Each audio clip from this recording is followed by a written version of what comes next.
Hello, welcome to SquishiVision. This is technically my second attempt because there was a really random tech failure and everything kind of stopped working, only because I pressed a button on here, and I'm not going to press the button again because this button breaks things, so it's a bad button. Also, if there's any streaming issues, apart from the aforementioned tech issues, which I wasn't expecting, it's because I'm currently uploading 100 gigabytes of files to a OneDrive because I'm moving it from one OneDrive to another OneDrive, and currently it's uploading 2 megabytes per second of data. For reasons which you don't care about, but if that causes any kind of issues with the quality of the stream, that's why. Speaking of quality, my boys After Eights, and After Eights are always something that I get excited about, but the quality of these After Eights are terrible. I don't know why, they're not off. But like, it won't come out of the thing and it comes out, it's kind of stuck, which is kind of disgusting. And they also taste very stiff and not at all chewy or minty.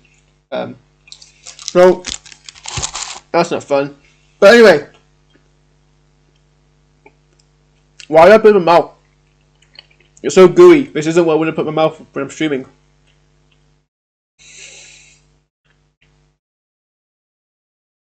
Anyway, so we've got a new Doctor Who trailer.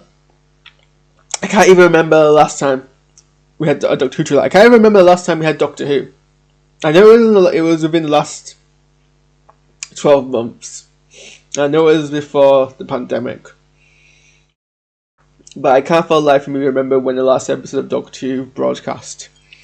It was at some point. So, God knows when the last reaction trailer we did was. Probably ages and ages and ages ago. But yeah, now we finally got one. We had a teaser last week, I think it was, but that was like 15 seconds. It wasn't really worth analysing. It was just literally Captain Jack basically, I think, being, "Did you miss me?" or something. Oh, that was a line from the episode. Something like, "I'm back" or whatever. It was a brief kind of shot of John Barrowman as Jack Harkness. But now we've got an actual trailer, so we'll go straight in. This is the first time I've seen it. I've not watched it before, so you're watching it live with me and see my reaction, and we'll kind of try and analyse it afterwards, and hopefully the whole thing won't freeze again. This is the that's from my video. Whoops. Anyway.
That was a no sound. No, well, now you tell me. Why is there no sound?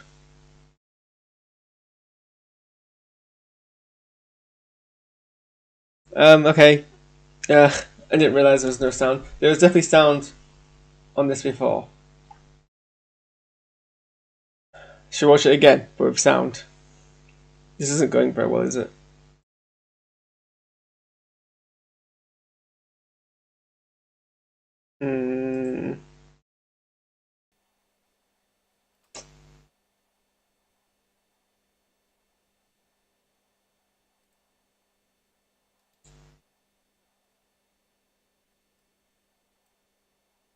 I blame Microsoft.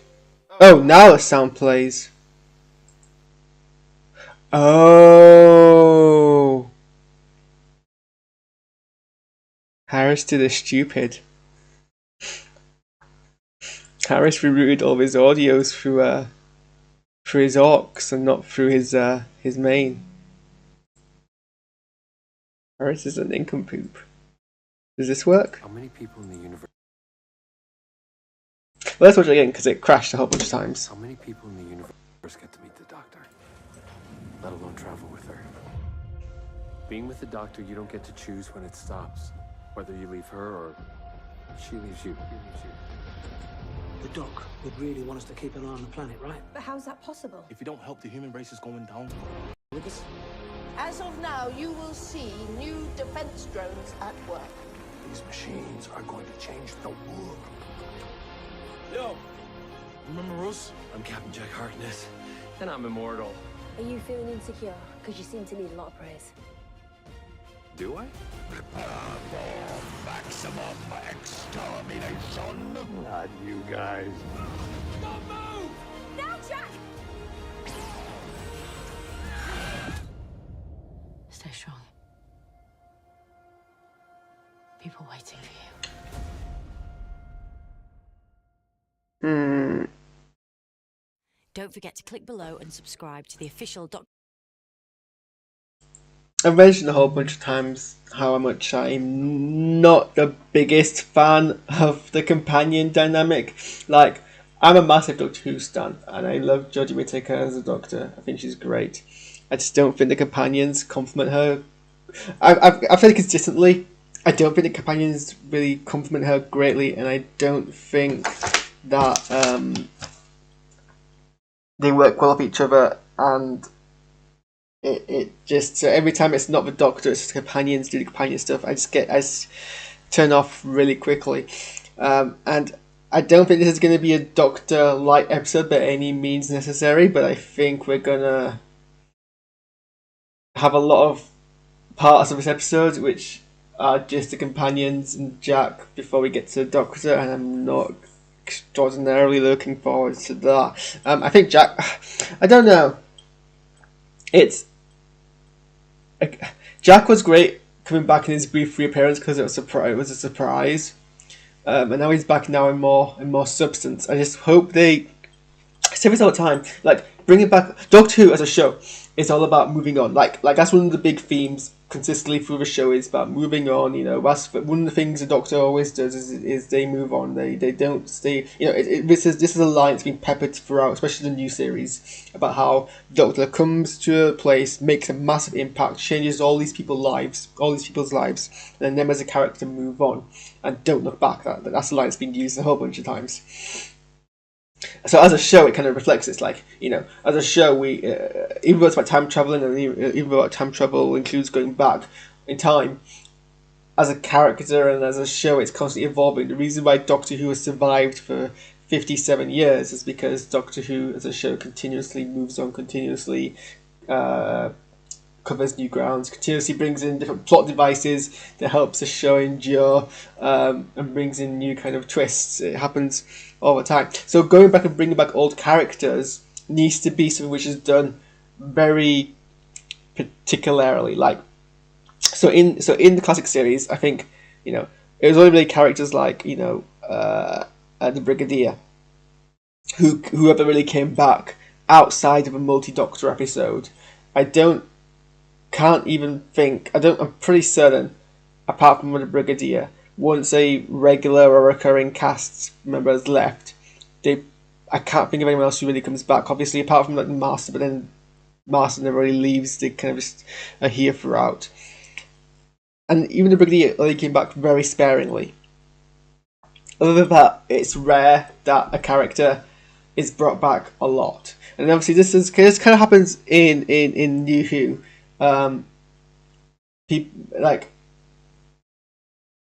The first character to be brought back was Sarah Jane, but Sarah Jane was brought back from the classic series, and that was a big thing because it was a classic series character in New Who. And obviously Sarah Jane's an exception, as Sarah Jane is as a companion. You know, Elizabeth Sladen is amazing, and it's a testament that she had 2 spin-offs. To her is how much of a kind of fantastic companion and character she is in Doctor Who. And they brought her back, and she worked well in an episode, and then she worked well in her own series. And that was a character brought back because the story made sense. And then throughout David Tennant's era, we got certain characters came back occasionally, like Martha came back, and then Jack came back, and then Rose came back. And it kind of, I think, for people who weren't used to Doctor Who as a whole show, it kind of set up this kind of, and it's very similar to how other shows which are less long-lived. the idea of bringing back these characters seems pretty much like something which would happen quite normally, even though it's really much more a hallmark of Russell T Davies' era. So people are always see it being like, oh, why can't we bring back this character? Why can't we bring back this character? When are Rowan and Amy coming back? And I'm like, that's just not the show Doctor Who is. Like, if there's a story for them, fine, bring them back, because the story needs it. But if it... And the thing about... Someone pointed out in a discussion that was on Facebook the other day, bringing back Sarah Jane Smith was actually furthering Rose Tyler's own character arc, because it was using Elizabeth Sladen as kind of the... a former companion of a Doctor who joined him and moved on, was using that to kind of reflect on Rose's own insecurities about, her being eventually separate from the Doctor, and it kind of was setting up the arc of that season and Rose's eventual departure. And when Martha was brought back, she was brought back very briefly, not too long after she left, so it didn't really feel like that much of a big thing. And obviously then you had the finale, the series 4 finale of Doctor Who of Tennant's era, where it was kind of just a whole farewell to Russell T Davies' time, and it brought back a lot of the cast there for what was essentially a crossover episode, and that was fine as a one-off event. But it's kind of giving people this impression that characters will come back, and that's not really what Doctor Who is about. So obviously they brought Jack back for Jadoon of the Daleks last season, and that was all good and well. And now they bring it back again, and it's really it has to be. They have to use the character well, is what I'm trying to say, and not make the character. I think it's called Flanderization. I think it's what TV Tropes calls it, where the character basically becomes a stereotype of themselves and doesn't grow from that point. They just keep, doing the things you remember them for, all the classics. And that's really that Jackson come back in this episode and literally just be there to, well, partly, I guess, to try and appease fans who've fallen off Doctor Who for whatever reason, and we're not going to get into that. And just kind of be like, oh well, let's bring back a character from when Doctor Who was kind of at its height of its recent height of popularity. Doctor Who peaks and troughs. It's 57 years old. It peaks and troughs all the time. If you look at just the last 15 years of Doctor Who, then it does look like it's getting steadily worse. But if you consider the whole 57 history of Doctor Who, it has peaks and troughs. And also TV is evolving as a medium, and viewer figures need analysis. You can't just take a view figure and make it into a line graph. You need to consider the entire kind of context behind that. But I do remember this is kind of what I don't want to see in this episode is Jack's brought back, and he is literally just brought back just to throw cheesy American one-liners at the screen and get people kind of like, oh, good old Jack. I want that character to actually have a purpose in the story, and everything that thematically Jack stands for as a character, because characters serve thematic purposes, actually gets explored. Otherwise, there is it's just fan service, and that's not what we want. But let's go through this and see what we can pick out from a different frame. So this is the prison that we saw at the end of Timeless Children, and it's just kind of reaffirming that the Doctor is stuck there, and we see them in their prison robes. And then here you see a long shot, and I think they're it's probably the resolution of this isn't, well, for starters I have it down at 720 Revenge Pro for 1080, so it's not hugely downgraded, but even that a 1080 resolution is going to be pretty hard to pick things out. Also, the resolution of this is 16:9. I don't know if that's just for the trailer or if they've gone back to that format for the episode, because Doctor Who is in Univision now. It's in 2:1 ratio, which I never particularly liked for TV, because I think TV should always be 16:9, because that's the vast majority of what audiences watch Doctor Who want to watch TV on the 16:9 screens, but never mind. But I imagine this is just probably cropped for the sake of the trailer. But yeah, there are a bunch of cells. A lot of them seem empty, or at least dark. I'm about to burp. There we go. I burped. For the resolution of this, I can't really tell. I could speculate all day and every day about who all these people here are, but really, pale green skeletal reptile figures could be anybody. I think this is the creature from the first Jodie Whittaker season, the one that was eating ships, possibly. But Who knows? It's probably just a furry gag regardless. So we get kind of re-establishment of the Doctor's jail. The line here from Jack is basically about, you know, the few people who meet the Doctor eventually all leave or get left behind or whatever. He's basically talking about from his experiences. This is kind of reflecting what I was saying earlier about how Sarah Jane was brought back to Doctor Who to kind of give an antithesis to the current companions about how, you know, even how important, no matter how important you think you are to the Doctor, eventually the Doctor will outlive you or leave you behind. This is kind of what's being said here. So considering that, pretty certain outside of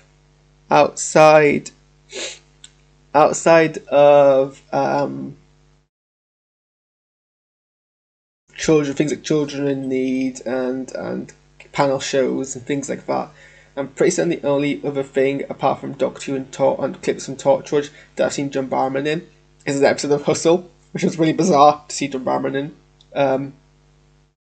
So I guess I'm not actually. One thing is I haven't seen John Barrowman on like TV since like 2013 when he was in the Famished Doctor special, and then before then, obviously 2010 when he was in Doctor Who. So it's like 7 years I've not really seen John Barrowman. I don't really know if he's done much between 2013 and 2020. I suppose I could check on a website, but I'm not gonna because I feel like a computer was completely crashed trying to open up a tab whilst I'm streaming and trying to upload all my OneDrive stuff. So obviously I'm not saying, you know, I'm not one of those people who are like, actor is old, do not like, because that's a really problematic view to have about, and it's essentially, you know, in a sense, body shaming people for getting old. But it's kind of like, you know, when you go to conventions and you see actors dress up as the characters they used to play in years past, and it's been a long time since the last played the characters. I'm thinking of like, you know, when you see Robert Riley wear his Garon from Star Trek a costume for like conventions, and it's like you've clearly aged, and it's like that's fine, you can age as an actor, but your character looks. So yes, it's kind of getting used to, like, what I'm saying is it's kind of getting used to seeing Captain Jack, but like, and this was the same thing. It was like when I was watching him in Prisoner of Dune as well. It's kind of getting used to seeing this character who you know the image is kind of seared into your brain from 2010, and they look a wee bit older. And it's like that Uncanny Valley. It's like someone else is trying to play the character, not someone else entirely, but it's like he's trying to replicate. It's like when you make a CGI character and you can tell there's something off about it. I know this is like really him, but he's just so subtly different that my brain isn't connecting the points really. But it's fair, it's the same thing as what I said yesterday in my video about The Mandalorian, because obviously they brought Ahsoka Tano into live action from an animated character, and there's kind of a disconnect because it looks subtly different. But I wonder if they're going to make this into part of the character, because considering he's immortal, but we do know he does age very slowly, kind of like Wolverine. So I wonder if it's going to play into his character, because one of the character traits is vanity. So, but yeah, that's probably like the highlight of this episode in terms of dialogue. Sorry, the highlight in this thriller in terms of dialogue, because it kind of just comes very one-liner from this point onward. So we see the companions in the TARDIS, presumably left on Earth, and they've gained access to it, and it's full of like post-it notes and posters everywhere. Kind of looks a bit like what my room looks like at the end of an academic year, so I can't really judge. And they're kind of talking about how they have to look after the Earth for the Doctor, and it's a whole bunch of dialogue which is probably like massively out of order, massively cut, so you miss a lot of the context, but it sounds good initially, so it's hard to really work out what we're talking about. But this is kind of like how I'm like, the acting delivery's got no. Keep an eye on the planet, right? But how's that possible? If you don't help, the human race is going down. You with us? As of Oops, he stopped knocking the microphone. Yeah, I just don't care for these characters. I don't know what to say. I mean, there's something on the phone which is showing, and there's probably a press release about the Daleks, which we're going to go into now. I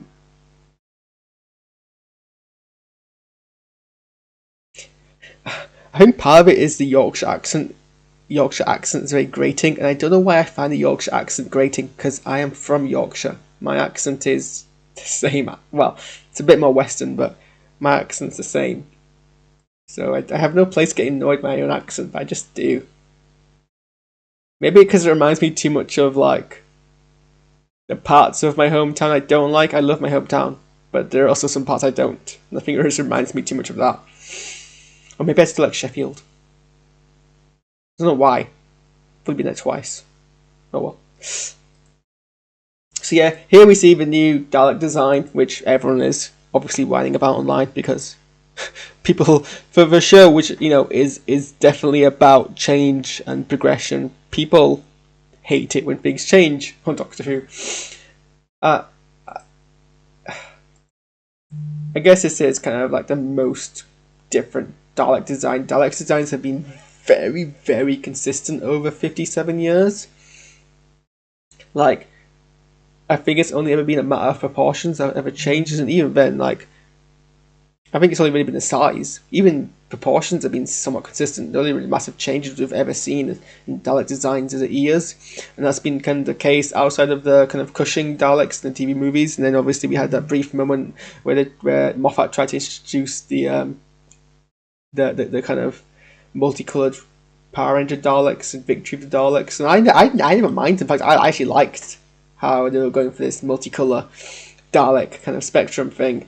But everyone else apparently hated it so much they never appeared back, apart from briefly on Asylum of the Daleks, and then never again, which was, I thought, a shame, because I actually liked the design. I'm not too fond of these designs. They look very much like what would happen if somebody else bought Doctor Who and adapted it for like the big screen and wanted to make like a modern version of the Daleks. The fact that they've got all this like lining, the light lining effect, makes them look like they're from Tron, which I'm not hugely a fan of. I mean, there's still this things. It's like it looks like someone's like cosplayed their own version of the Daleks rather than so you'd see actual Doctor Who. So I guess I actually have to be in a kind of against this part, and I don't know if this is like a new design or. But hey, I should take my own advice and get with the moving on program. You've got this person here, probably, I guess, the Prime Minister in this Doctor Who thing. So I'm all for down Doctor Who portraying a government leader as being in line with basically Nazis, because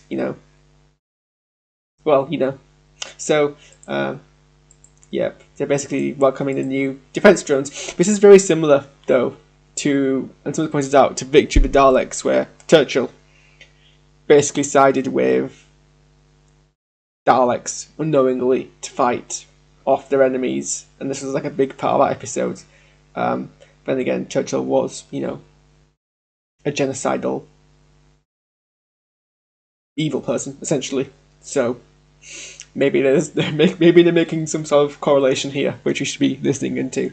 It'd be nice if there's some reference to how Churchill used Daleks, and how like this is exactly the same thing, even if this is a throwaway line.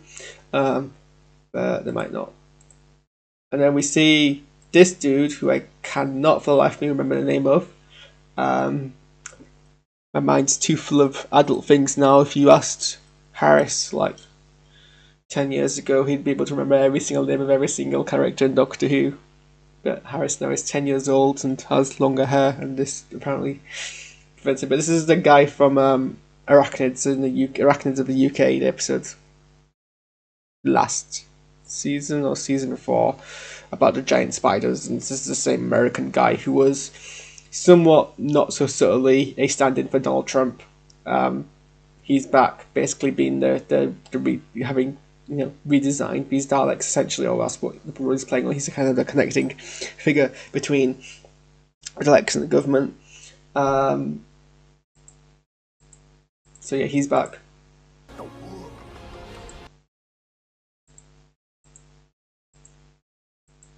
And yeah, it's just this again. This Remember us? I'm Captain Jack.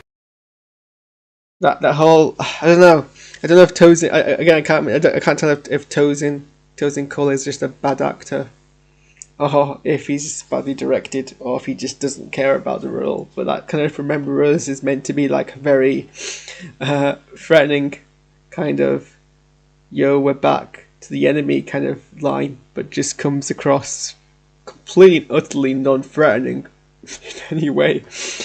Harkness, then I'm immortal.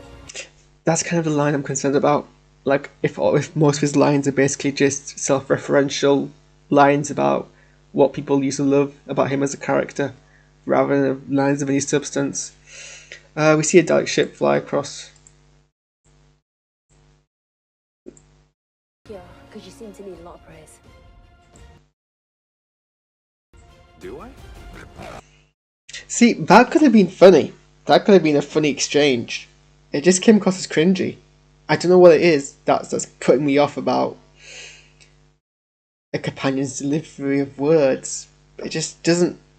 It just seems very phoned in. We see some more Daleks, but these ones have red linings, have blue linings, and still look like some reinvention of a Daleks rather than a re-update.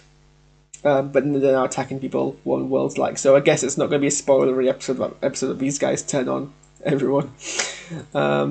Although their aim seems terrible because they hit literally no one in this trailer. Not you guys. So yeah, we see a Dalek attack someone here. Oh,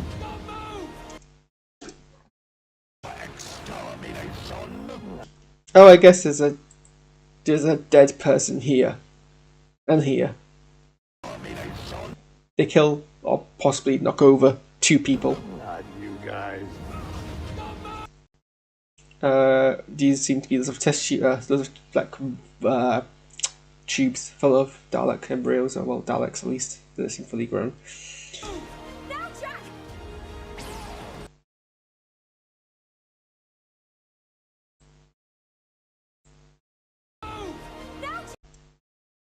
What is with this shot? It's just a whole kind of robotic turn of the head, say line. Emotion, maybe, I don't know. And then we see a Dalek attack. You know, when I watched this, when I watched this, I could have sworn that was Jack, but actually, no, it's Yaz. So shows how much I was paying attention. But yeah, the Dalek attacks Yaz, which I imagine probably doesn't really result in much. Stay strong. And then we see Jodie, who is actually seems to be one of the few people in this trailer who are actually acting with any kind of gravitas, which I guess is good, because if the Doctor actor wasn't expressing gravitas, it'd be quite off-putting.